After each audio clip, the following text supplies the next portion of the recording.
Monsieur Surlot et le Cyclope, c'est en fait un collage de deux collections. Monsieur Surlot étant le titre d'un tableau appartenant aux collections de Montbéliard et le Cyclope étant un personnage fictif d'un des tableaux que nous avons empruntés à la collection du FRAC Franche-Comté. Avec en tête la collection Beaux-Arts des musées de Montbéliard qui représente à peu près un demi-millier d'œuvres.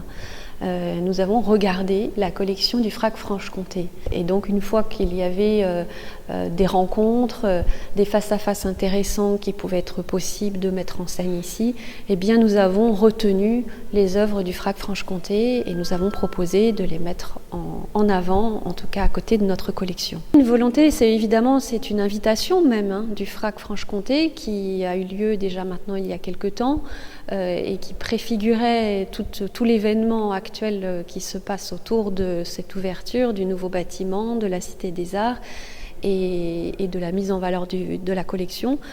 Sylvie Zavata, donc la directrice, a souhaité pouvoir mettre en place un parcours en région, donc en partenariat avec les villes de Belfort, de Montbéliard, de Dole et de Lons-le-Saunier. Donc nous sommes un des partenaires privilégiés dans cette aventure. Alors il y a 20 duos et 3 trios. Sachant qu'un duo, c'est une rencontre entre une œuvre des collections Beaux-Arts des musées de Montbéliard et une œuvre des collections contemporaines du FRAC Franche-Comté. Les trios, il y a notamment un trio à partir d'œuvres de Vincent Corpé, 2 œuvres de Vincent Corpé que nous avons proposé de mettre en exergue face à la vache montbéliardaise de Charles Weisser, qui est un des peintres régionaux du pays de Montbéliard. Et puis un autre trio peut-être à mettre en avant, qui est celui de Bernard Faucon, donc deux photographies des chambres d'amour de Bernard Faucon réalisées dans les années 80, que nous avons mis en face d'un tableau de nouveau d'ailleurs de Charles Weisser, toujours cet artiste montbéliardais, le Landmann-Ball, qui est un tableau de 1887 et qui est un des tableaux majeurs de notre collection. Quand on a un face-à-face avec des œuvres contemporaines et des œuvres classiques, l'intérêt, si vous voulez, c'est à un moment donné de valoriser des détails qu'on n'avait pas forcément vus auparavant.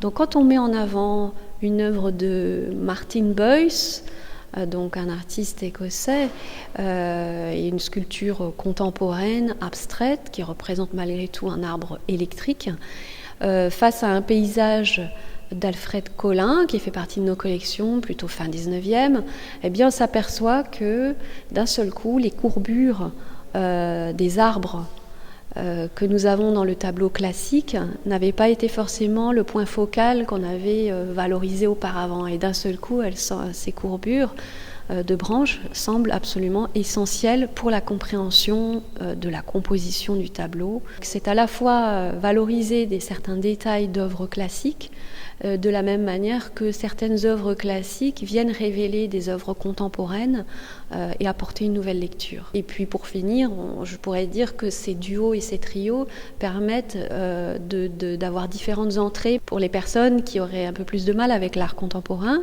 Eh bien, des œuvres classiques leur permettent de créer des dissonances, des approches différentes, des associations qui évidemment n'étaient pas forcément évidentes au premier coup et permettent une lecture peut-être un peu facilitée d'une œuvre contemporaine et vice-versa pour ceux qui ont un peu plus de mal avec l'art classique. Eh bien, des œuvres contemporaines permettent de trouver des points d'entrée sur des tableaux plus anciens. Alors, l'exposition Monsieur Surlot et le Cyclope a lieu du 5 avril au 15 septembre 2013 au musée du Château des Ducs de Wurtemberg à Montbéliard.